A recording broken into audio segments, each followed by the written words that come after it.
भाई जब वो एनुअल फंक्शन में सीएम को बुलाएंगे या सेंटर के एजुकेशन मिनिस्टर को बुलाएंगे तो हमारे डिप्टी डायरेक्टर की हिम्मत है कि उनके खिलाफ कुछ लिख देगा। वो अपना प्रपोजल डिपार्टमेंट को भेज देते हैं। मतलब सर ऐसा नहीं है कि डिपार्टमेंट ऑफ एजुकेशन से उन्हें अप्रूवल चाहिए? प्राइवेट स्कूल जितने बड़े बड़े स्कूल हैं they are all link with politicians, ये मैं ओपनली कह सकता हूँ। डिपार्टमेंट का डिप्टी डायरेक्टर की ये पावर नहीं कि किसी पब्लिक स्कूल में जाके इंस्पेक्शन कर ले। तो ऐसा कोई निर्देश रहता था क्या कि आप लोगों को एक्शन नहीं लेना है? इंफ्रास्ट्रक्चर इतना नहीं है डिपार्टमेंट पे कि जो प्रॉपर स्क्रूटनी कर सके। उनसे जवाबदेही सर होती थी कि भाई क्यों इतना ज़्यादा पैसा आपने क्यों बढ़ा दिया? जब इन पे फीस का दबाव पड़ता था कि फीस नहीं बढ़ाएंगे, ये क्या करते थे, फंड बढ़ा देते थे। सर आरोप तो ये भी लगते हैं कि सब डोनेशन के बिना कोई एडमिशन नहीं दे रहा है। बड़ी गाड़ियों में आते थे शिवारिस का फ़ोन लगवा के कि सर ये EWS कैटेगरी में दाखिला रिकमेंड कर दीजिए हमारा। जो कई कुछ बड़े संस्थान हैं जिनका बार बार जिक्र आता है और इस दौरान भी जब बवाल हो रहा है तो उन्हीं का जिक्र आ रहा है, तो कभी इनसे पाला पड़ा, इनको कैसे टैकल करना मुश्किल रहता है? क्योंकि ये तो बात बात पे बड़े बड़े वकील आ जाते हैं इनकी तरफ से।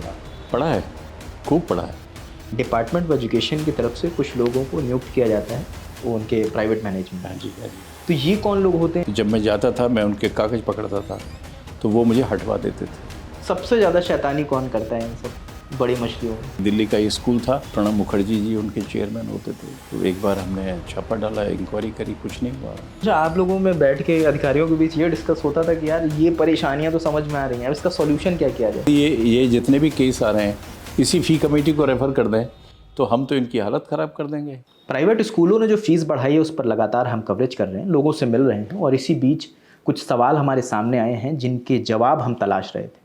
इसी बीच हमारी मुलाकात राजेंद्र सर से हुई और ये एडिशनल डायरेक्टर रहे हैं डिपार्टमेंट ऑफ एजुकेशन में। ये वही विभाग है जिसकी जिम्मेदारी होती है कि अगर प्राइवेट स्कूल फीस बढ़ाता है या उस पर कुछ भी मैनिपुलेशंस लाता है तो इस विभाग की जिम्मेदारी होती है कि वो उसको धरपकड़ करे और उस पर जांच बैठाएं और हर चीज़ इसकी निगरानी। जी जी जी। आपसे मिलने का सर मेरा मकसद ये था कि हम अपने दर्शकों को ये समझा पाएँ कि ये जो मशीनरी है डिपार्टमेंट ऑफ एजुकेशन है, जो ये काम कैसे करती है। क्या जैसे ये कहा जा रहा है कि अगर DDA लैंड पर स्कूल बना है तो अगर फीस बढ़ानी है तो उसकी जानकारी डिपार्टमेंट ऑफ एजुकेशन को दी जाएगी। ये काम कैसे करते हैं? जब आपके पास फाइल आती है, जब आप सीट पर थे तब कैसे होता था? जब स्कूल की तरफ से अगर जैसे कोई फाइल आती उसके बाद की प्रक्रिया क्या होती थी सर? एक्चुअली ये जो हमारे एजुकेशन एक्ट है दिल्ली का, दिल्ली एजुकेशन एक्ट 1973, जो इसको गवर्न करता है, और प्राइवेट स्कूल्स हों या गवर्नमेंट एडेड स्कूल्स हों उनके हर पैरामीटर पे कंट्रोल है। लेकिन प्रॉब्लम थोड़ी ये है कि उसको कंट्रोल करने के लिए जितना इंफ्रास्ट्रक्चर डायरेक्टरेट में होना चाहिए और एक्सपर्टीज़ होनी चाहिए वो कई दफ़ा कम पड़ जाते हैं। एक बड़ी प्रॉब्लम ये है। जहाँ तक फ़ीस स्ट्रक्चर की बात है, आपने कहा DDA लैंड पे, ये इशू बहुत पुराना है और ये भी हो गया था कि जो DDA लैंड पे DDA ने कंडीशंस डाली थी लैंड अलॉटमेंट की, उसमें भी कई दफ़ा ये देखा गया था उस टाइम कि हम कागज़ मंगाते थे उनके DDA लैंड के कि आप फ़ीस नहीं बढ़ाएंगे बगैर परमिशन के, बढ़ाएंगे तो पेरेंट्स का परमिशन होनी चाहिए, अप्रूवल होनी चाहिए। लेकिन रूटीन में क्या होता है, एजुकेशन एक्ट में प्रोविज़न है कुछ जी। एक तो सेक्शन 17 है दिल्ली एजुकेशन एक्ट 1973 का, जो ये कहता है कि हर रिकॉग्नाइज्ड स्कूल एकेडमिक सेशन शुरू होने से पहले डिपार्टमेंट को ये इन्फॉर्म करेगा, सबमिट करेगा रादर, कि हमारा फ़ीस स्ट्रक्चर इस साल ये रहेगा एकेडमिक सेशन में। उसको अप्रूव पहले वो अपनी मैनेजमेंट कमेटी से कराते हैं। मैनेजमेंट कमेटी में डिपार्टमेंट के नॉमिनी भी होते हैं, डायरेक्टर नॉमिनी होते हैं, दूसरे और भी नॉमिनी होते हैं, एंड वो not below the rank of principal nominate किए जाते हैं, जो डिपार्टमेंट ही नॉमिनेट करता है।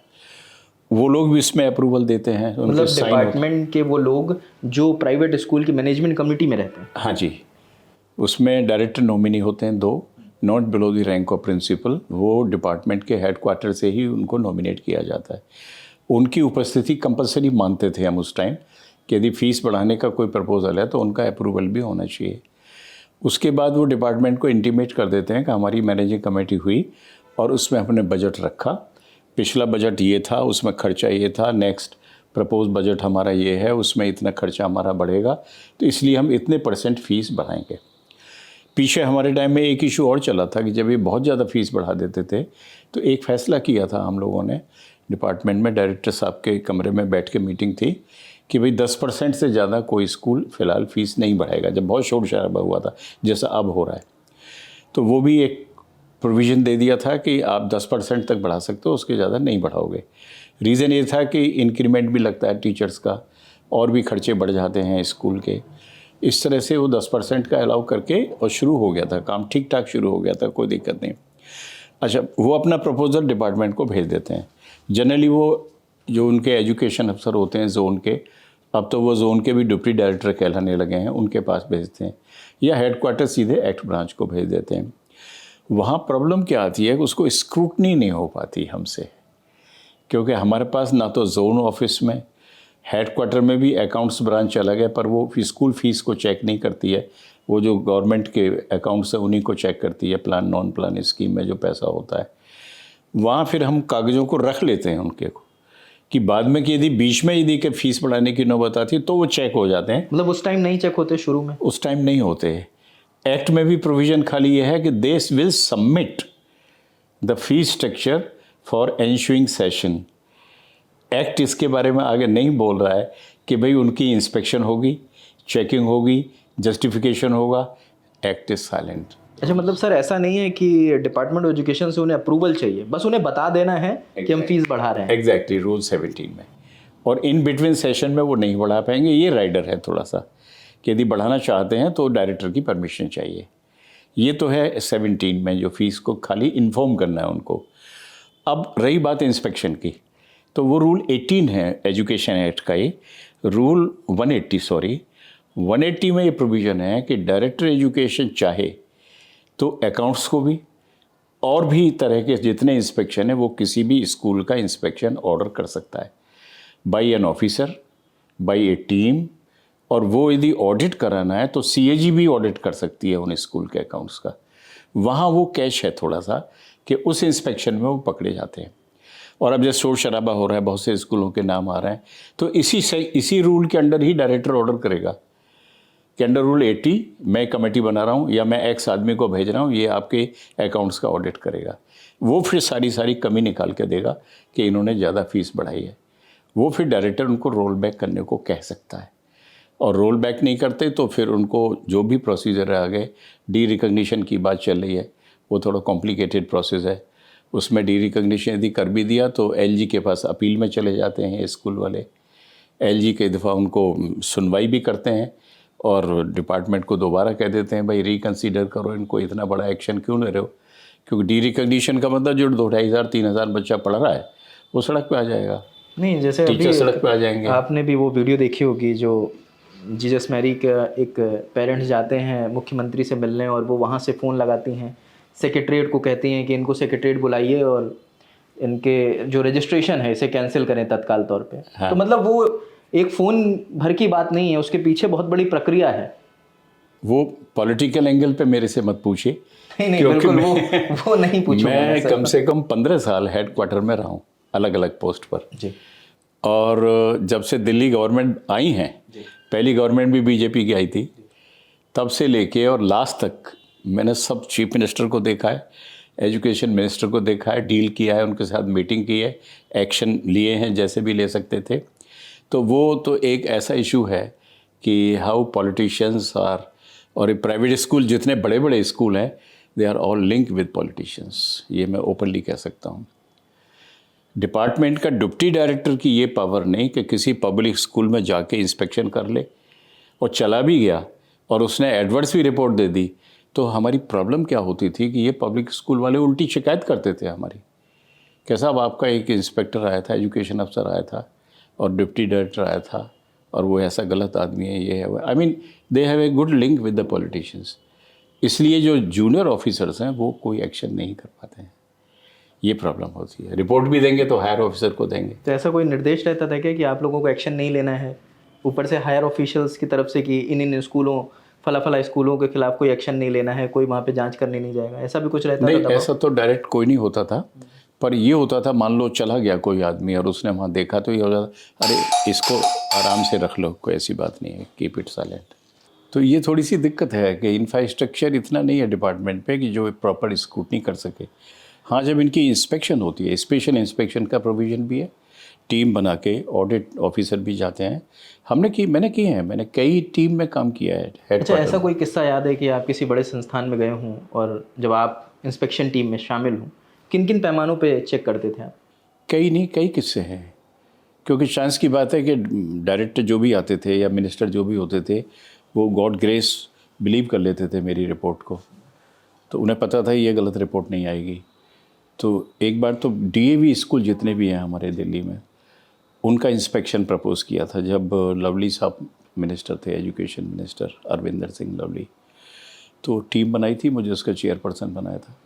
दिल्ली के हमने जितने भी शायद 18 स्कूल थे डीएवी के पूरी दिल्ली में प्राइवेट, सबका ऑडिट किया था हमने। ऑडिट टीम थी हमारे साथ, रिपोर्ट भेजी थी हमने हेडक्वार्टर, और जो हेडक्वार्टर से बाद में पता चला रोल बैक के ऑर्डर भी किए थे उन्होंने कि आप रोल बैक करिए। पैसे वापस किए थे उन्होंने पेरेंट्स? किए होंगे, मतलब उस लेट वहाँ तक तो नहीं देख सकते, वो फिर हेडक्वार्टर का तो काम। उनसे जवाबदेही सर होती थी कि भाई क्यों इतना ज़्यादा पैसा आपने क्यों बढ़ा दिया कि पेरेंट्स वो परेशान हुए? उनको फिर नोटिस ही जाता है अच्छा, कि जो कमेटी, मैं डिप्टी डायरेक्टर था उस टाइम डिस्ट्रिक्ट नॉर्थ का, तो यही होता था कि ये रिपोर्ट आई है, आप इस पर पहले तो कमेंट दीजिए अपने।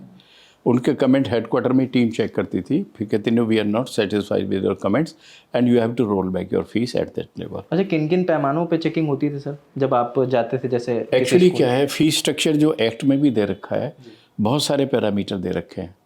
ट्यूशन फ़ी हो गई, दूसरे करिकुलम फ़ीस हो गई, एक्टिविटी फ़ीस हो गई, एग्ज़ामिनेशन फ़ीस हो गई, उसके बाद फ़ंड हो गया, पीपल फंड हो गया, उसके बाद डेवलपमेंट फ़ंड हो गया स्कूल के लिए। तो इतने पैरामीटर हैं फ़ीस कलेक्ट करने के लिए। एक और पॉइंट है, ये लोग क्या करते थे जब इन पे फ़ीस का दबाव पड़ता था कि फ़ीस नहीं बढ़ाएंगे, ये क्या करते थे, फ़ंड बढ़ा देते थे। पीपल फंड, जिसको बॉयज़ फंड के नाम से भी कहते हैं, वो किसी न किसी बहाने फ़ंड को रेज़ कर देते थे, डेवलपमेंट फ़ंड को रेज़ कर देते तो इस थे। पर कोई एक्शन नहीं होता था? नहीं, फिर वो कहते थे फ़ीस के लिए मना किया है आपने, फ़ंड की तो हमें रोज़ ज़रूरत पड़ती है। फ़ंड मीन्स डेली एक्सपेंडिचर में जो आएंगे हमारे, मान लो स्पोर्ट्स कराने हैं हमको, तो स्पोर्ट्स फीस नहीं ले रहे हैं हम, फ़ंड के नाम पे कि एनुअल फंक्शन कराना है हमको, कोई एग्जीबिशन लगानी है हमको, तो स्पेशल फ़ंड एक ले लिया बच्चों से, उस पर कोई चेक नहीं? टूर ले जाना है। नहीं, ये शख्स होते थे कि फ़ीस नहीं बढ़ाएंगे, तो दे हैव ए पॉइंट, आपने फ़ीस को मना किया है। एंड नॉट ओनली दैट, 6 पे कमीशन जब आया था, मैं हेडक्वार्टर में ही था, तो इन्होंने फ़ीस बढ़ा दी थी, बहुत एग्जॉर्बिटेंट, बहुत ज़्यादा फ़ीस बढ़ा दी थी। किस स्कूल की बात है? सभी ने? सभी स्कूलों ने जनरल फ़ीस बढ़ा दी, क्योंकि सैलरी बढ़ी थी बहुत ज़्यादा। तो उस वक्त अशोक अग्रवाल जी ने PIL डाली थी हाई कोर्ट में। हाई कोर्ट ने फिर एक ऑर्डर किया था कि एक कमेटी बनाइए जो इनके अकाउंट्स को ऑडिट करेगी जी। और उन्होंने चीफ जस्टिस हरियाणा के थे वो रिटायर्ड, उनको चेयरमैन बनाया था। एक चार्टेड अकाउंटेंट हाई कोर्ट ने अपॉइंट किया था और डिपार्टमेंट को कहा था कि एक आप अपने एजुकेशन फील्ड से कोई एक्सपर्ट करिए। तो मैं रिटायर हो चुका था, डिपार्टमेंट ने मुझे उसमें मेंबर बना दिया था। हम लोगों ने ऑडिट किया, सभी स्कूल का किया। जी। काफ़ी स्कूल हमें ऐसे मिले 40%, मोस्टली जमुना पार्क साइड में, दूसरे देहात इलाके में उन्होंने फ़ीस नहीं बढ़ाई थी, बड़े नॉमिनल फ़ीस थे, 200-250 रुपये, 300 रुपये, उनको कुछ नहीं किया। लेकिन जो ये बिग फिश थी, जब इनका ऑडिट करना शुरू किया हमने, तो हमारा कोर्ट की तरह लगता था। जज साहब का ये कहना था कि नहीं, पूरी अपॉर्चुनिटी देंगे, पूरे कागज़ देखेंगे। उनके 5 साल के रिकॉर्ड मंगाए थे हमने, और CA हमारे पास थे, बड़े एक्सपर्ट CA थे, वो हाई कोर्ट ने ही अपॉइंट किए थे। तो उनको हियरिंग देते थे, उनके CA आते थे, वो कई दफ़ा वकील भी लाते थे हमारे सामने, डिस्कशन होता था और पूरी फ़ीस स्ट्रक्चर को हम देखते थे। वही हमको पकड़ में आई कि फ़ीस तो नहीं बढ़ा रहे हैं, डेवलपमेंट फ़ी बढ़ा रहे हैं वो लोग। मतलब यही लूप होल्स हैं जिनका ये लूप होल का फ़ायदा उठाया उन्होंने, डेवलपमेंट पीपल फंड बढ़ा रहे हैं। तो हमने डिसाइड किया कि no, we will consider this parameter also. अच्छा, ये आप लोगों ने फिर कंसीडर किया। हालांकि उन्होंने बाद में कोर्ट में हमारे खिलाफ गए, वो लोग रिकमेंडेशंस के खिलाफ, कि साहब आपने फ़ीस चेक करने के लिए कहा था, डेवलपमेंट फ़ी हमारी रिफ़ंड करा रहे हैं। तो हाई कोर्ट की किसी भी बेंच ने, इतने साल हो गए उस बात को, हमारी किसी भी रिकमेंडेशन को उन्होंने सेट असाइड नहीं किया। उन्होंने कहा नहीं, जो कहा है पहले फ़ीस वापस करो, उसके बाद हमारे। तो बहुत से लोगों ने फ़ीस वापस की, हाई कोर्ट में फ़ीस जमा की। अभी भी कम से कम 200 स्कूल ऐसे हैं जो हाई कोर्ट में पड़े हुए हैं हमारी रिकमेंडेशंस के खिलाफ। कई केस में मैं गया हूँ वहाँ कोर्ट में, तो वो सारे इतने 20-25 खड़े हो जाते हैं, मैं तो छुप जाता था पीछे। और एक बार तो फिर मैं छुप गया, लंच हो गया, तो मैंने स्लिप भेजी जज साहब को कि मैंने अपना डेजिग्नेशन, मैं मेंबर हूँ आपकी कमेटी का, मैं बोल नहीं पाया क्यों, इतने वकील खड़े हो गए थे, तो काइंडली मुझे मेरी बात सुन लीजिए। उन्होंने बुलाया मुझे अपने चैम्बर में, बड़ी तो प्रॉब्लम ये है कि कमेटी का टेन्योर ख़त्म हो गया, आपने 6 महीने दिए थे बीच में, तो उसको दोबारा करिए कि अच्छा ठीक है हम सुनेंगे अगली डेट। आई मीन फेस किया है हमने सारे के सर सारे, कोर्ट को फेस किया एक चीज़ जैसे ये है कि कई स्कूल ऐसे हैं जब शुरुआती फ़ीस लेते हैं या बीच बीच में फ़ीस लेते हैं, 2-2 3-3 महीने की एक साथ फ़ीस लेने लगते हैं, जो अफोर्डेबल नहीं होता है कई बार, क्योंकि इतनी ज़्यादा अगर 7-7 8-8 हज़ार बे आर्थिक 24,000 25,000 रुपये अगर एक बार में हमें देना हो तो सबको पेन होगा। तो इसके लिए भी क्या आप लोगों क्या डिस्कशन होते थे कि यार ये चीज़ सही नहीं है, इसके खिलाफ भी हमें बोलना चाहिए? कोई चेक नहीं है, डिपार्टमेंट का कोई चेक नहीं है। अच्छा, इस पर कोई चेक नहीं, वो कुछ भी कर सकते हैं? कई तो स्कूल पूरी साल की फीस मांग लेते हैं, 3 महीने की तो कॉमन ट्रेंड बन गया है, ये हालत हो गई है। एडमिशन के टाइम अंधाधुंध फीस ले लेते हैं। इवन एक चेक हमने लगाया था कि 10वीं का जो बच्चा पास किया है, जब वो 11वीं में जाएगा तो आप उसको रीएडमिट का कंसेप्ट मत लाइए, लेकिन वो थे कि आपका बच्चा 11वीं में आया, रीएडमिट होगा, रीएडमिशन की फीस भी लेते थे। सर आरोप तो ये भी लगते हैं कि सब डोनेशन के बिना कोई एडमिशन नहीं दे रहा है। ये तो कॉमन आरोप है, इसमें तो आप क्या करेंगे? इसके खिलाफ भी आप लोग एक्शन प्लान कुछ बनाते थे? नहीं, कैसे प्रूव करेंगे डोनेशन? रसीद तो देते नहीं, कैश में लेते हैं? रसीद तो देते नहीं वो लोग। तो आपके पास शिकायतें आती थी इन चीज़ों की? आती थी, पर कम करते थे, पेरेंट भी कम करते थे। एक्चुअली क्या प्रॉब्लम है कि जो बड़े स्कूल्स हैं उनके पेरेंट भी तब बड़े लोग हैं, वो नहीं परवाह करते, 1-2 लाख ले लो ऐसे ही दे देते हैं वो लोग।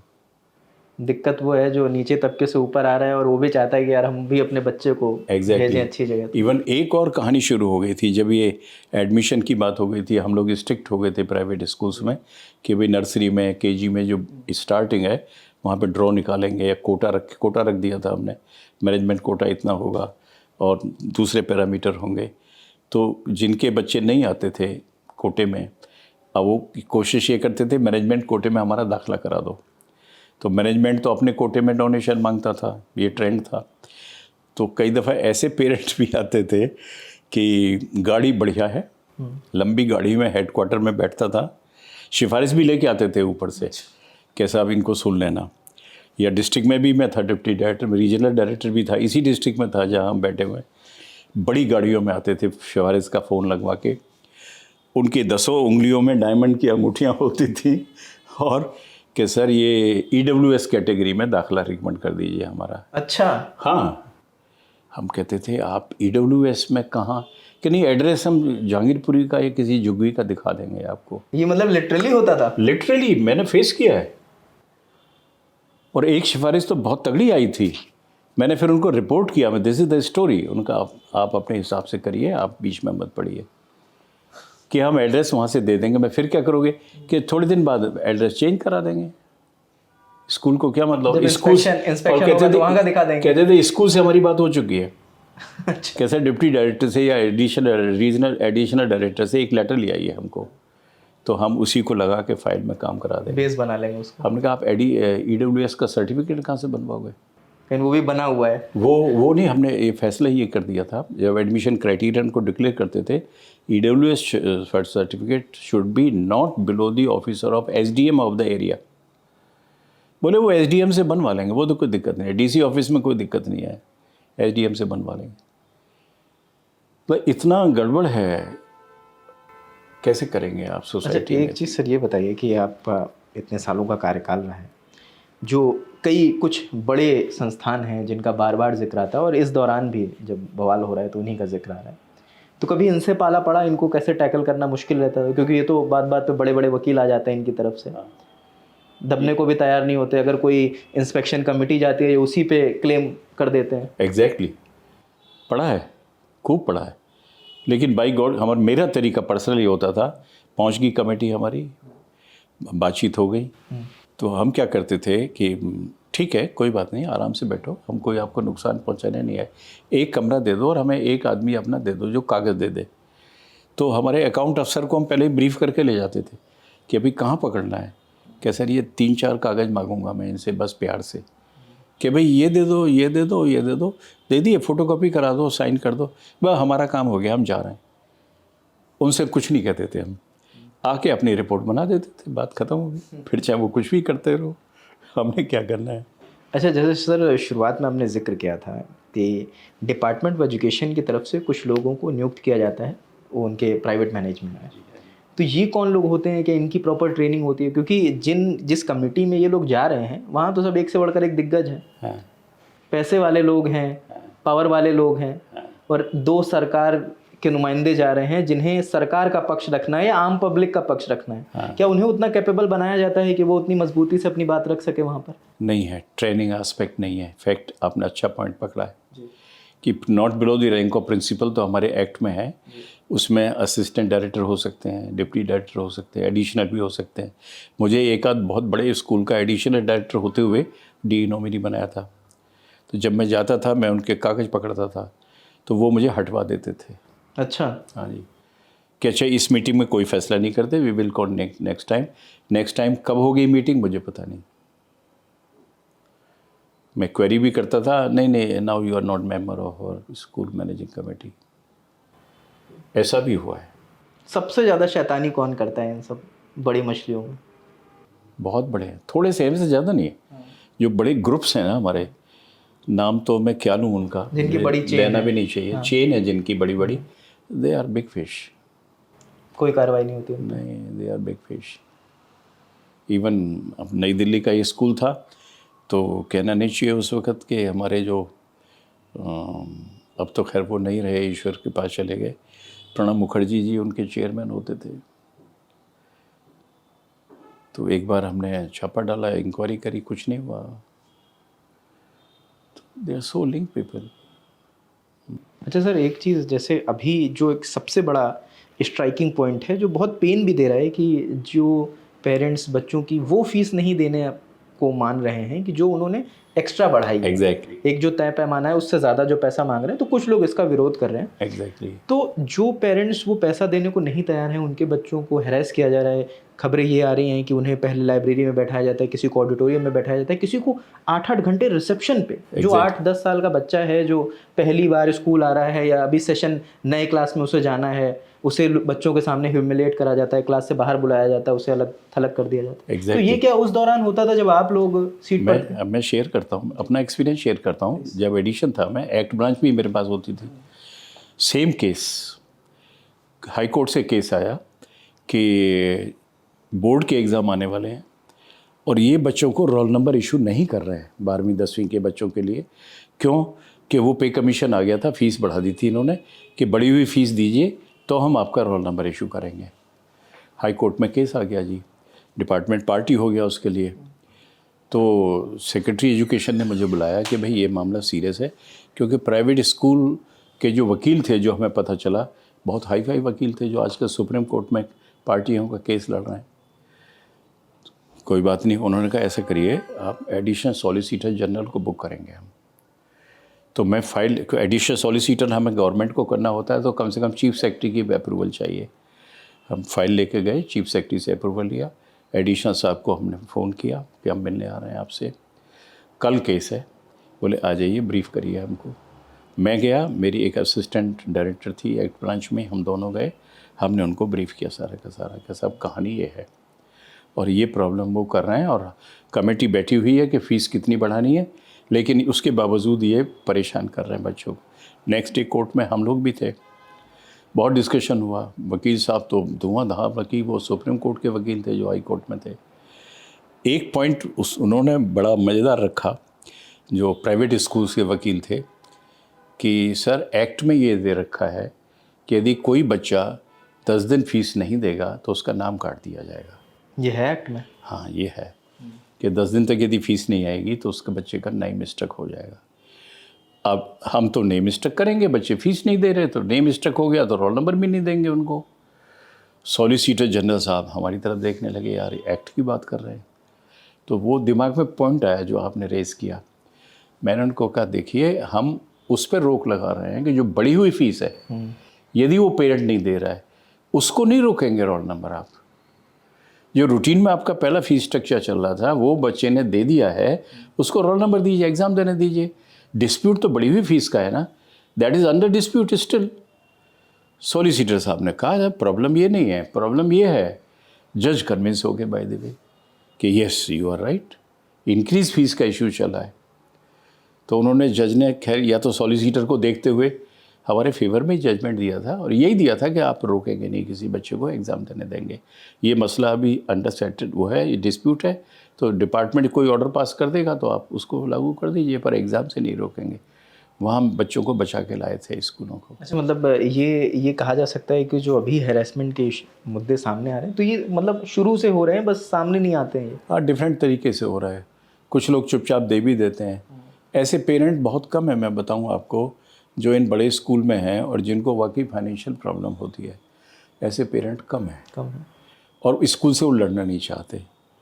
शिकायत तो अब थोड़ी हिम्मत होने लगी है कि डेमोन्स्ट्रेशन कर रहे हैं, ये कर रहे हैं, वो कर रहे हैं, लेकिन यदि स्कूल उन बच्चों को टारगेट कर लेता है तो वो भी पीछे हट जाते हैं कि यार बच्चों का मामला है, बच्चों को करियर का अभी मामला सर है। कल ही एक पेरेंट्स से मुलाकात हो रही थी, नाम और इंस्टीट्यूट नहीं बता सकते, उन्होंने मना किया है, मगर उसमें ये था कि पेरेंट्स प्रोटेस्ट कर रहा था तो स्कूल ने डिफेमेशन का केस कर दिया उन पे, कर दिया वो होगा, भी 2 करोड़ रुपए का। कर दिया होगा। अब क्या करेगा, पेरेंट विड्रॉ कर लेगा, अपने आप को माफ़ी मांग लेगा। उसका नाम भी काट दिया बच्चे का कुछ टाइम में। यही करते हैं वो लोग, यही करते हैं। और पेरेंट इसलिए कि बच्चों का मामला है, चलो कहीं से पेट काट के अपना पैसे दे देते हैं, फीस पर दे देते हैं, कोई बात नहीं। ये प्रॉब्लम, सोशल प्रॉब्लम भी तो है। जो आप लोगों में बैठ के अधिकारियों के बीच ये डिस्कस होता था कि यार ये परेशानियां तो समझ में आ रही हैं, अब इसका सॉल्यूशन क्या किया जाए, सरकार का क्या रवैया रहता था इन चीज़ों को लेकर? कुछ नहीं, कोई सपोर्ट नहीं मिलती थी। जैसे एक लाइन मैंने कही आपको, they have good links with politicians. Mostly जो बड़े प्राइवेट स्कूल्स हैं, they have good links with politicians, and not only state politicians, central politicians, ministers. भाई जब वो एनुअल फंक्शन में सीएम को बुलाएंगे या सेंटर के एजुकेशन मिनिस्टर को बुलाएंगे तो हमारे डिप्टी डायरेक्टर की हिम्मत है कि उनके खिलाफ कुछ लिख देगा? वो तो इनविटेशन कार्ड तक नहीं भेजते हम लोगों को ऐसे एनुअल फंक्शन में। ये हालत होती है। और ज़्यादा नहीं है, मुश्किल से ये है 200-250 स्कूल होंगे जो ट्रबल करते हैं, क्योंकि उनका नाम ज़्यादा है, पेरेंट उन्हीं की तरफ भागते हैं और पैसे वाले पेरेंट भी भागते हैं।